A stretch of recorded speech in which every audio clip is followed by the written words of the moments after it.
All right. Speaking of the future, we are expecting in the next couple weeks to get a little bit more clarity as it pertains to the future of the college football playoff. Also, getting a little bit of bowl news along the way. Initially, when the vote has to be unanimous to make any changes to the existing structure. And the structure that was approved unanimously was a 6+6 model that involves the six highest ranked conference champions than the 6 at-large bids. There was a motion to get to 5+7. There was one vote. Kirk Schultz from Washington State decided that he was going to vote against it. It turns out, thanks to some reporting from ESPN and others, that Yahoo Sports as well, Ross Dellinger doing a great job of laying all this stuff out, that there is some motivation here because you also need a unanimous vote to change the distribution model. And it turns out that Washington State, which of course is over there in the Pac-2 with Oregon State, they would like to still be paid out by the college football playoff as if they are a power conference program. That seems to be the negotiation at place. Danny, do you have an opinion on whether 5+7 or 6+6 would be favorable or better? Oh, I think the 6+6 makes no sense anymore. The 5+7 feels like what you kind of have to do. And I wonder if eventually we don't get a 2+10. I don't think we're going to have a playoff that looks anything like this in 2 years. I think it's going to look completely different. But in the short term, it's going to be a Power 4 setup, and then you're going to have one extra given to the group of 5 highest ranked conference champ. So I think this is all kind of what everybody was expecting was the 5+7. It makes the most sense, and it's the most agreeable for everyone to sit down and get the vote. Are they going to vote yes on it?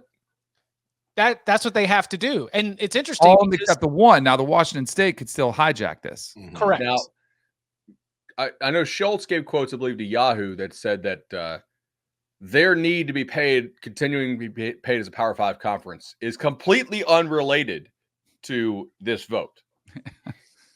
Officially. True. Yes. However, my decision to go to the driving range instead of unloading the dishwasher is completely unrelated to other things I might want when I need my wife later on in the night. So, they're not related, but they are related. Yeah, they told us that one act of service begets another. Yeah. The order of operations for Tuesday's meeting, and they're voting on this Tuesday, the 20th. The order of operations, first, Kirk Schultz is going to present a new idea for distribution, and second, we'll take a vote. It's interesting how those two things are related. Tom, do you have an outlook here on 6+6 versus 5+7? Are we even sure the Big Ten and SEC will vote yes? Because if you lock in like Danny was kind of joking there, if you lock in the 5 and 7, doesn't that go until 2031? No, they are only voting on the next 2 years. This new deal with ESPN is contingent on them working out a bunch of issues. I think that what they are voting on right now is just for 24 and 25. So the new TV deal has absolutely no impact on any of this. I'm sure it has impact. I'm sure it is not insignificant, but my read on the situation is that we are only deciding specifically what's going to happen in 2024. Is there going to be an opportunity for a Boise State, a Tulane, a Liberty? Are there going to be opportunities for multiples of those teams to compete for college football playoff spots? Because that's what we'd be talking about. We'd be talking about the 11 and the 12 seed. We'd be talking about the difference if you are the 6th seed or the second highest ranked non-champion in a 6+6 model. You might be playing Boise State. A 5+7 model, you might be playing Penn State or Ole Miss. And so to me, it heightens the importance of either winning your conference or being the highest ranked non-champion, because the difference in playing that 12 seed, which is almost certainly going to come from the group of 5 representative, to playing one of the at-large teams, which is probably a top 10 team, is a massive, massive difference. And that is enough of a motivating factor to at least make things interesting as we're getting closer to the playoff time. I think in the current landscape, 5 and 7 makes more sense. I think that's where we're going to end up. But I also think not even what makes more sense. Again, I don't understand why we're agreeing to a TV deal before we know the format for sure, but it's done.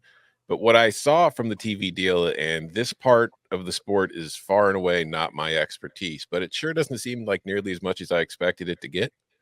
And from what I read, The thought is that the networks don't really want to pay for those first round games because they don't want Boise State versus, Liberty.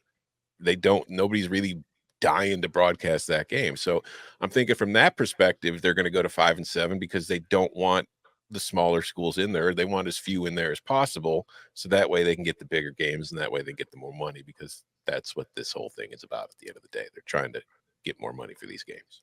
Have you seen any report that somebody other than ESPN actually bid on this? No. Now, absence of evidence is not evidence in of itself, but I would think that with how many leaks there were about this process, that you would actually hear that somebody else bid. So if ESPN looked around and realized it was just bidding against itself, which I think they did that, because I talked to Ross this morning on the radio show. He was saying ESPN has the first right of refusal. Okay. So like everybody knew whatever we bid, like ESPN's probably going to match. So they kind of just were like, what's the point? Although why wouldn't you run it up on them so you can get other league rights for cheaper? I mean, right. That's kind of what my thinking was, but that was kind of Ross's explanation. That's us as poker players, not as right. That is real money at the end of the day that you do have to just lay a few people off. You can afford it. But yeah. Do you believe that, Bud? Do I believe what? So you sound like you're doubtful that that's actually what happened. No, I think it's bad for the sport, and this is not any animosity towards ESPN. Hold on, Mike. I need you to clip that. Danny Kanell says the college football playoff is bad for the sport. Please, thank you. I think ESPN owning the college football playoff exclusively is bad for the sport. I think it would be healthier if there were more networks at the table. If you did have Fox had a piece of it. And I don't like, I would love it if CBS had some of it, but even if it was just Fox and ESPN, I think like there's already people that don't trust the process. They're already skeptical of ESPN. And I'm not saying this from a Florida State, got screwed and all that conversation. I think this happens every year. And I think there are people that look at it skeptically saying, I don't know, this ESPN's in it for the ratings. I guess if Fox was too, I think it would be better and healthier if there were more networks at the table that were in the airing the playoffs. And I think you get more money. I just worry that if ESPN controls it, it'll just be a one-man selection committee of who Kirk Herbstreit wants to watch and doesn't want to watch. I was gonna say, man, Danny, you've got the dog fans out there too that are ready to rally behind you. Like, right? This is some powerful fan bases that believe in the ESPN Nick Saban conspiracies pretty deep. I was doing my research this morning on this, and Amazon paid $125 million for a wild card game. Mm-hmm. So I guess if you math it out, clearly an NFL wildcard game is going to be bigger than most college football playoff 20x. games. Yeah. Well, easily. Wait, 20x? So Dennis Dodd, Dennis Dodd, that was a cheesy way to introduce that. So Dennis Dodd was responding to somebody who was like, I bet these first round games are 15 mil each. And Dennis was like, actually, I've got an industry insider who said 5. And the 5 is because you might be dealing with like, you might be dealing. If it's 5, we need to come up with some money and buy one. Because if it's 5, you can make some serious cash off that. I'm saying no chance. Especially if we had a 2-minute warning, we can get even more. Yes. Right. Yeah, I mean, this will be a Thursday night game, right? You got to think that whatever, because it's Thursday, Friday, Saturday for the first round. And so whatever the one that's the 5-12 is probably going to end up leading it off and just being a solo Thursday or solo Friday. Like, how many times do you think that 5-12 game will need the 2-minute warning?